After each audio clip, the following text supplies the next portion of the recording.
Amis fermiers, amis fermières, bonjour, bienvenue à la ferme, bienvenue sur Cocotte TV. Aujourd'hui je vous présente, sorti de sa boîte pour ne pas être embêté par les histoires de polystyrène, de sachets divers et variés, le XS, le grand frère du XS Book que nous avions testé il y a peu. Donc il s'agit ici d'un 2.1, puisqu'il s'adjoint les services d'un caisson de basse, que ne faisait pas le Book en 2.0. Donc, qu'y y avait-il dans le bundle? Nous avions une télécommande au format carte de crédit qui permettra l'extinction, l'allumage, de monter et de descendre le volume, c'était certain, lecture pause, morceau suivant, morceau précédent.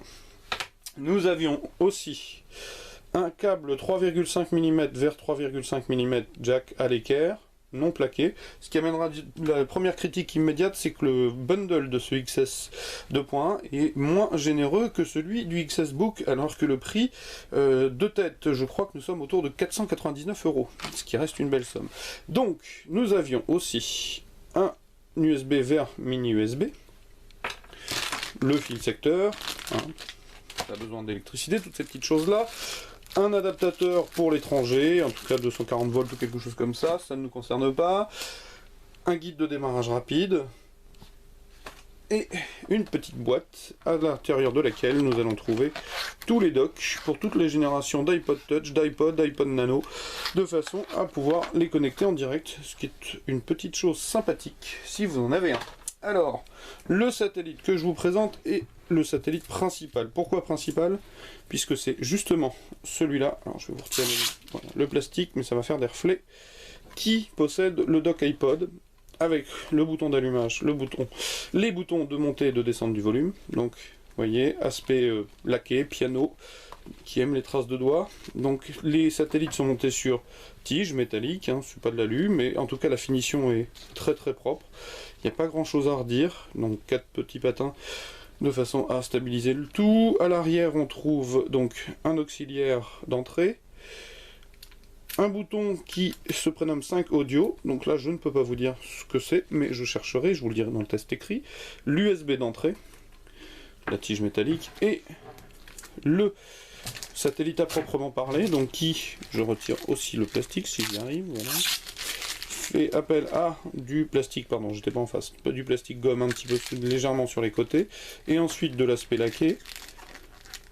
Je n'arrive pas à le retirer, je vais l'attraper par ici, voilà. Donc gomme encore à nouveau, bande de gomme, laqué, un petit rappel Focal XS sur le dessus, du plastique, une toile acoustique qui a priori, j'ai essayé tout à l'heure au déballage, ne se retire pas.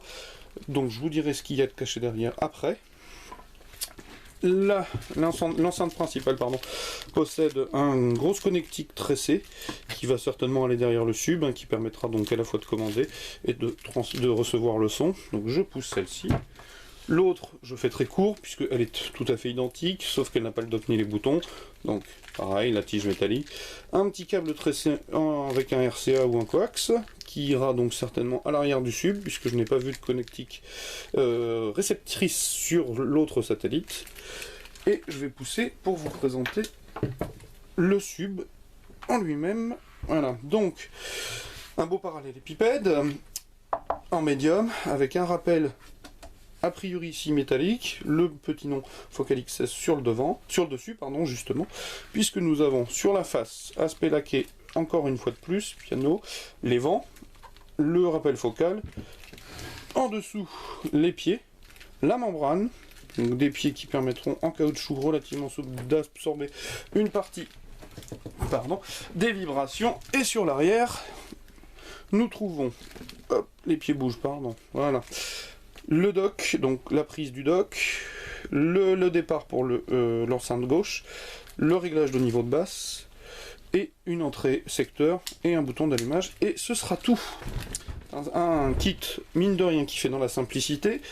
Je peux vous donner quelques chiffres d'ores et déjà, je vous inviterai bien évidemment à venir lire le test écrit, de façon à avoir plus de détails sur la restitution sonore, puisque je ne l'ai pas branché. Alors, chaque satellite pèse environ 500 grammes, puisqu'on a 1 kg de satellite. Les satellites couvrent un spectre qui court de 150 Hz à 20 000 Hz. Le sub, quant à lui, pèse 8,4 kg, a priori, c'est écrit sur la boîte. Il couvre un spectre courant de 39 Hz à 150 Hz, donc pour un spectre total de 39 à 20 000 Hz, pardon. Voilà, que dire de plus que c'est tarifé, je vous le disais, 499 €, ce qui est une somme. J'ai été particulièrement séduit par les XS Book, qui étaient très dynamiques, particulièrement agréables et précises. Je pense que nous sommes certainement sur une gamme équivalente.